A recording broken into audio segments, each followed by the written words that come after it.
Hahaha, apa kabar sahabat YT artikel 2? Kali ini saya akan membacakan lanjutan alur cerita kisah Aditya yang berpura-pura miskin.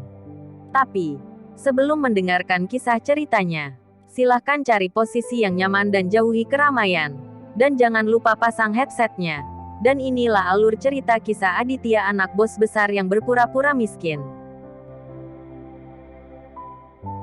Episode 62. Kisah Aditya anak bos besar yang berpura-pura culun. Farah benar-benar marah setelah mendengar ini. Yang lain tidak tahu Kartika. Bukan. Sepupu ini tidak berpengalaman. Dia cantik dan memiliki sosok yang baik. Dan dia telah didukung oleh pria selama ini. Sekarang Gilang tidak bisa melakukannya lagi. Dia mengusir Gilang. Mungkin karena tidak ada yang merawatnya untuk saat ini. Jadi dia berpikir untuk mencari pekerjaan. Bibi. Jika Farah membutuhkan gelar dan pengalaman kerja, bagaimana dia bisa lebih mampu daripada Kartika? Pada saat ini, Aditya berbicara.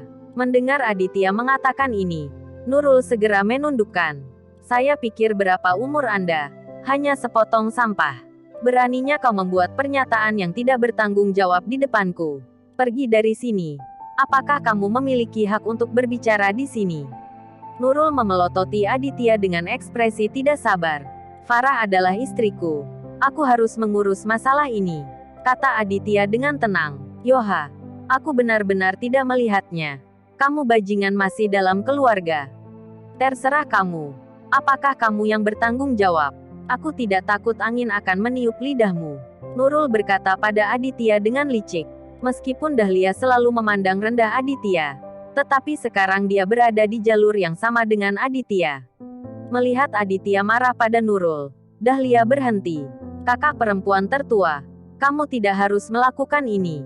Farah baru saja dipromosikan menjadi manajer umum hari ini. Jadi mengapa kamu akan memecatnya? Kerabat macam apa ini? Dahlia bertanya dengan marah. Nurul sangat siap. Dan dia tahu bahwa dia, gadis yang tak kenal ampun ini, pasti tidak akan menyerah. Hehe, aku bilang Dahlia. Tetapi kamu juga mengatakan bahwa kita adalah saudara. Siapa yang harus duduk di posisi manajer umum? Apa salahnya membiarkan Kartika duduk di posisi itu? Nurul mencibir. Setelah mendengar ini, Dahlia menjadi semakin marah. Menunjuk Nurul dan berkata, bukankah kamu harus datang lebih dulu? Pertama datang dulu. Farah sudah menjadi manajer umum. Jadi Kartika akan melawannya dan menggantikannya. Saya berdebat. Izinkan saya mengatakan beberapa patah kata. Ayah Kartika, Rio, berdiri dan berjalan ke Dahlia dengan tatapan sangat serius. Dahlia, jika Anda ingin saya mengatakan bahwa keluarga Anda tidak puas. Tuan Muda Edward telah berjanji untuk membantu Anda telah membangun villa. Berapa banyak uang yang akan Anda hasilkan ketika pasar dibuka? Uang ini cukup untuk keluarga Anda selama 2 dekade. Jadi mengapa Anda ingin Farah menjadi manajer umum? Karena keluarga kita cukup beruntung untuk bertemu Tuan Muda Edward. Orang yang sangat mulia. Tapi ini adalah 2 hal yang berbeda. Yang penting adalah menahan nafas. Dahlia berteriak kepada Rio. Kata-kata ini juga berbicara tentang hati Farah. Dan terlalu memalukan untuk diejek oleh seluruh perusahaan. Haha. Bagaimanapun, hal-hal baik tidak dapat dipertanggungjawabkan oleh Farah. Sekarang masalah telah diselesaikan. Kamu harus menerima kenyataan. Kartika tertawa. Sangat bangga. Herman juga datang untuk menjadi pembawa damai. Dan kemudian tersenyum pada Dahlia. Kakak kedua. Jangan terlalu marah.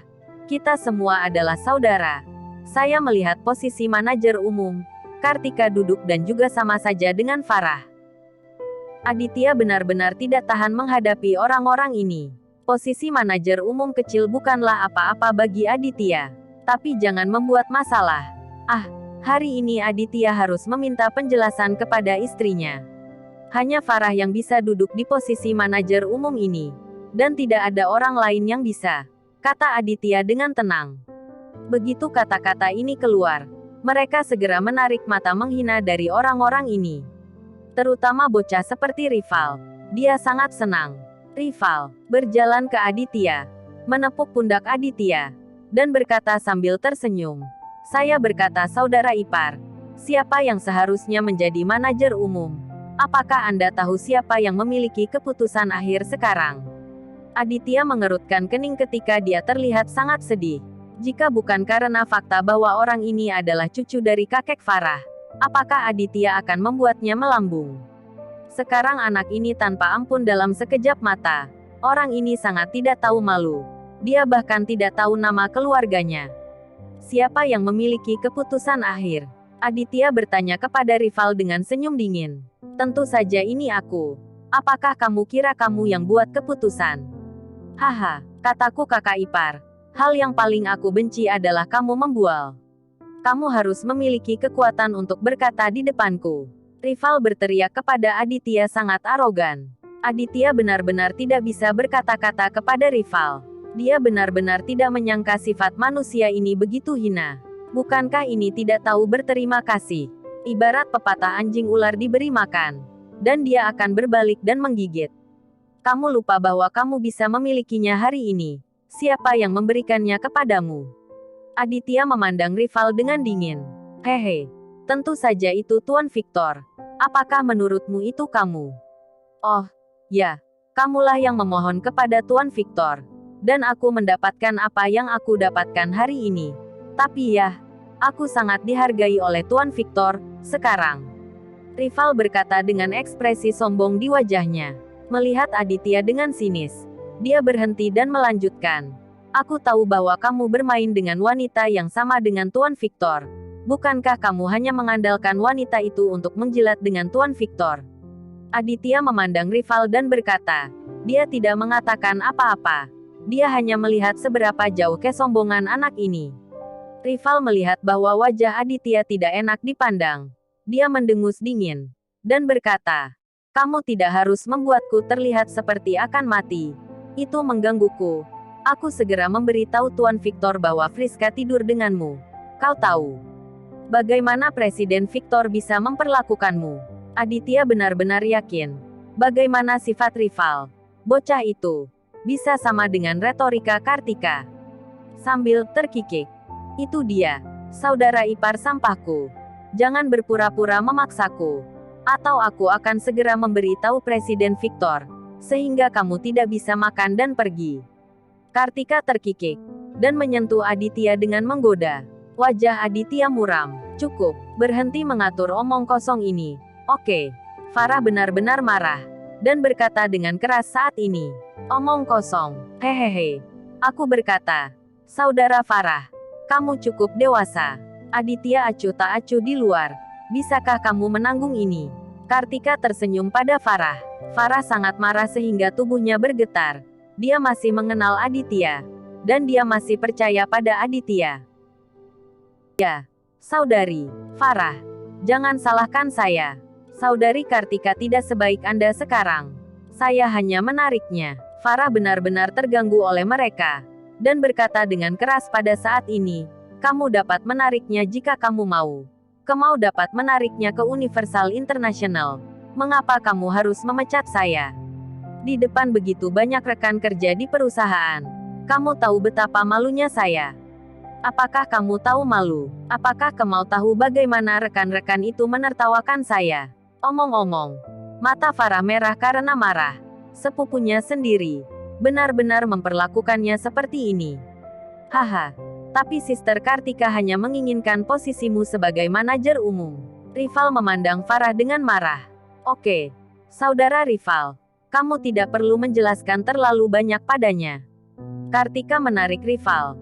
Lalu bergerak ke depan Farah. Menunjuk ke Farah. Dan berkata, jangan main-main di sini. Aku hanya merebut tempatmu. Jadi apa maumu? Kakak rival memiliki keputusan terakhir. Bisakah kamu masih menggigit orang? Kamu. Farah sangat marah sehingga dia tidak bisa mengatakan sepatah kata pun. Melihat istrinya diperlakukan seperti ini, Aditya benar-benar marah. Kakek baik padanya. Tetapi sekarang Aditya tidak ingin memikirkannya lagi. Bagaimana jika rival adalah cucu kakek? Kamu tidak bisa terbiasa dengan hal-hal berhati serigala seperti ini. Farah, ayo pulang dulu. Aditya meraih tangan Farah dan bersiap untuk membawanya kembali terlebih dahulu, agar tidak marah di sini, dan membuat keributan. Kartika, hanya bisa bermimpi dengan sia-sia. Adapun rival, pergi kemanapun dia berasal dan tetap di rumah. Oh ya, kamu akan lari ketika kamu sedang marah. Kamu sangat mampu. Hehe. Rival menatap Aditya dengan marah, dengan seringai mencibir di wajahnya. Herman tertawa ketika dia melihat bahwa putranya sangat agung. Dia merasa bahwa putranya benar-benar menjanjikan sekarang. Manajer umum Universal International. Dia berhati keras. Rio dan Nurul saling memandang dan tersenyum. Dan mereka merasa sangat senang melihat rival. Saya berpikir bahwa bajingan tidak berguna ini harus seperti ini. Nurul menjadi gila. Keluarga kakak perempuan tertua dan keluarga adik laki-laki bersatu untuk menggertaknya. Tidak senang dengan kedua keluarga ini, Fahlia mencurahkan semua kemarahannya pada Aditya saat ini. Jika kamu ingin keluar, keluar dulu. Ini sangat kacau. Istrimu diganggu seperti ini dan tidak tahu berbuat apa. Keluar. Jangan mempermalukan saya di sini. Dahlia menunjuk Aditya dan memarahi. Aditya mengabaikan Dahlia. Dia memandang rival dan berkata, kamu akan segera tahu seberapa mampu aku. Kamu tidak lagi bisa bekerja besok. Jika kamu melakukannya, kamu akan dikeluarkan. Begitu Aditya selesai berbicara, rival tercengang, lalu tertawa terbahak-bahak. Aku berkata sampah. Apakah kamu masih berpikir untuk membiarkan Victor membantumu memohon kepada Presiden Victor? Biarkan Presiden Victor memecatku. Haha. Tidakkah kamu takut aku akan memberitahu Presiden Victor tentang kamu dan Friska? Rival kira dia bisa mengatur penampilan Aditya dan mengancam. Hehe. Saudara rival. Apa yang kamu tahu? Bukankah dia yang memproklamirkan diri sebagai Pangeran Edward dari Toraja? Jika Tuan Edward mengatakan sepatah kata pun, mengapa kamu tidak keluar dari sini? Kartika juga melihat ke arah Aditya. Bersambung.